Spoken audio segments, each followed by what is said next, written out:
He painted it 30 times. Look at this. A volcano erupting at night. Lava fountaining into the sky. The entire landscape lit by fire.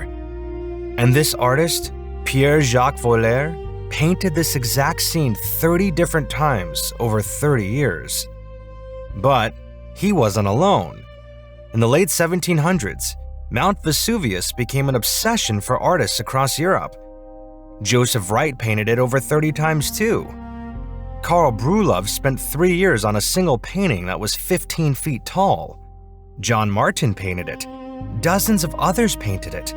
All the same volcano, all erupting. Between 1738 and 1830, Mount Vesuvius, the volcano that buried Pompeii in 79 AD, became the most painted natural disaster in European art. Wealthy tourists on the Grand Tour paid enormous sums for volcano paintings as souvenirs. Artists traveled to Naples specifically to witness eruptions. Some climbed to the summit in the middle of the night to sketch by firelight, and the paintings they made changed art history forever. Here's the crazy part. Joseph Wright of Derby painted Vesuvius over 30 times, but when he visited Naples in October 1774, Vesuvius wasn't erupting. He invented the entire spectacle based on other artists' paintings and his imagination.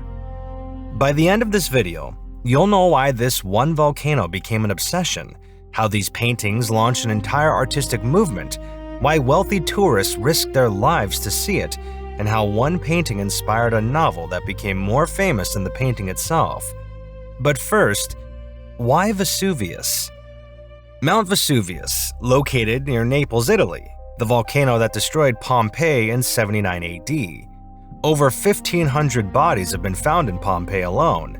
The total death toll across both cities remains unknown, but may have been far higher. In the 1700s, Vesuvius was one of the most active volcanoes in Europe, with major eruptions in 1767, 1771, 1779, and 1794. For over 1,600 years, Pompeii was lost. Buried under 13 to 20 feet of volcanic ash and pumice, the city was completely forgotten. Then, in 1738, workers digging a well stumbled onto ancient structures.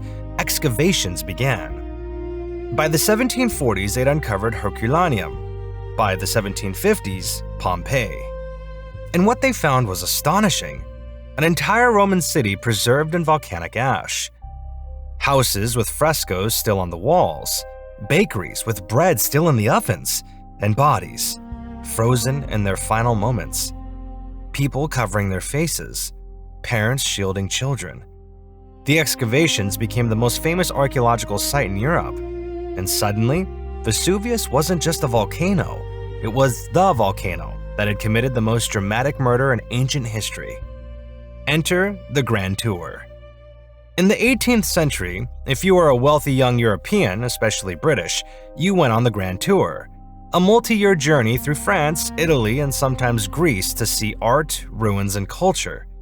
And Naples became one of the most important stops. Why? Pompeii and Vesuvius. Tourists wanted to see the excavations, they wanted to climb the volcano, and most importantly, they wanted a souvenir.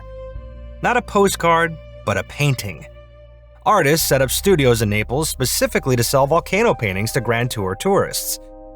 Pierre-Jacques Volaire was one of them. He painted Vesuvius erupting at night, over and over, because that's what tourists wanted. Dramatic, fiery, proof they'd witnessed the sublime power of nature. One tourist, Bergeret de Grandcourt, wrote in his diary after visiting Vesuvius in 1774, "I was with a painter named M. Volaire who succeeded superbly in rendering the horror of Vesuvius, of which I will bring back a painting." But this wasn't just about tourism. For some artists, Vesuvius became something more, an obsession.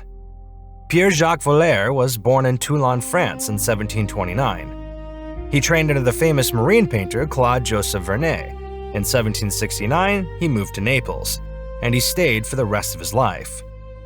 Volaire witnessed at least two major eruptions, one in 1779 and the other in 1794. He climbed Vesuvius repeatedly to sketch the volcano. and over 30 years he painted at least 30 versions of Vesuvius erupting at night. Looking at the formula, dark sky, lava fountain shooting upward, glowing orange and yellow, smoke billowing, tiny figures in the foreground, tourists watching, boats fleeing. These weren't scientific studies. They were spectacle. They were selling the sublime, the experience of witnessing nature's terrifying beauty, and tourists paid handsomely for them. Volaire's paintings were so successful that they influenced an entire generation of artists, including Joseph Wright of Derby. Joseph Wright visited Naples in October 1774. Joseph Wright of Derby was an English painter known for his dramatic use of light. He'd painted candlelit experiments, industrial forges, and moonlight landscapes. In 1773, he traveled to Italy. He visited Rome, Venice, and Florence, and in October 1774, he arrived in Naples. He climbed Vesuvius, possibly with Sir William Hamilton, a British diplomat and volcano enthusiast who was famous for guiding people up the mountain. There's even a gouache sketch, done so quickly and carelessly that historians believe Wright made it right there on the volcano. But here's the thing, Vesuvius wasn't erupting. There's no record of a major eruption in October 1774. Wright never saw what he painted. So where did the images come from? He likely saw works by other artists who'd painted Vesuvius. Pierre-Jacques Volaire had been selling eruption paintings in Naples for years. Alessandro Sanquirico had created dramatic opera set designs of Vesuvius erupting in Puccini's opera, L'ultimo giorno di Pompei at La Scala in 1825. Wright used his imagination and what he'd learned from other artists' work, and over the next few years he painted Vesuvius erupting at night over 30 times. Why? Because they sold. Because the drama was irresistible. Because even though he'd never seen the real thing, he understood what people wanted to see. And then there's Karl Bryullov. Karl Bryullov was a Russian painter. In 1823, he moved to Rome to study. In 1828, he visited Pompeii. And he had an idea: paint the eruption. Not just the volcano, the entire disaster. The painting is called The Last Day of Pompeii. It took 3 years to complete. It's 15 feet tall and 21 feet wide. Nearly every figure is life-sized or larger. Bryullov researched obsessively. He read Pliny the Younger's eyewitness account of the eruption. He studied artifacts from Pompeii in the Naples Museum. He built a scale model of the Via dei Sepolcri, the street of the tombs, where he set the scene. Look at the composition. It's a pyramid. At the base, the dead and dying, bodies sprawled across the foreground, an old man cradling his dead son, people crushed by falling statues. Rising from that base, survivors, pointing, shielding themselves and fleeing. And in the background, Vesuvius, erupting, raining fire and ash on the city. Bryullov combined neoclassical techniques, perfectly muscled bodies, and classical poses with romantic emotion. The terror is real, the despair is real, but the figures look like Greek gods. Critics noticed. Nikolai Gogol wrote, "His coloring is possibly brighter than it has ever been. His paints burn and hit you in the eye." But others said the figures were too perfect, too healthy for people who were starving and dying. When Bryullov first showed the painting in Rome in 1833, the reaction was overwhelming. Sir Walter Scott studied it for an hour. He called it an epic. In Milan, Bryullov was given a standing ovation in a theater and carried through the streets wearing a garland of flowers. Edward Bulwer-Lytton saw it in Milan. The painting inspired him to write The Last Days of Pompeii, which was published in 1834. The novel became a worldwide bestseller. When the painting arrived in Russia in the summer of 1834, it was treated like a national triumph. Russians saw it as proof that Russian art was as good as European art. But Russian descendants did see Bryullov's painting as an allegory about the tyrannical power of the state. And others saw it as a warning about St. Petersburg's decadent Western ways, divine retribution waiting to happen. Bryullov's painting didn't just depict a disaster, it became a symbol of nature's power over man, of the fragility of civilization.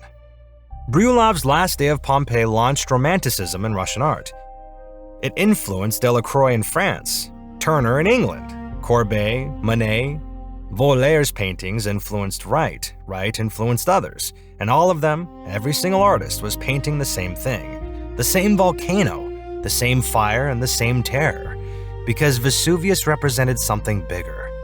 The moment when humans confront the overwhelming power of nature and realize how small they are.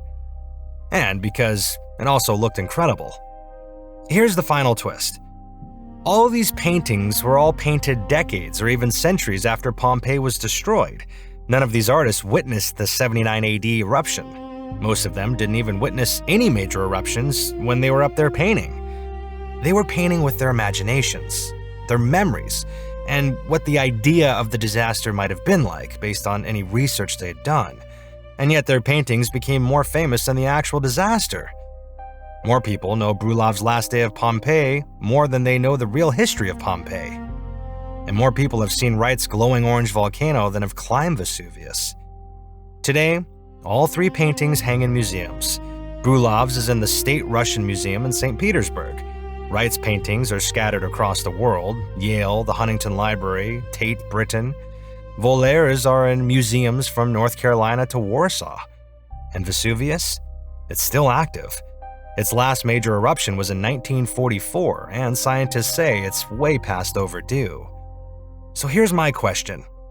If Vesuvius erupts tomorrow, will we paint it?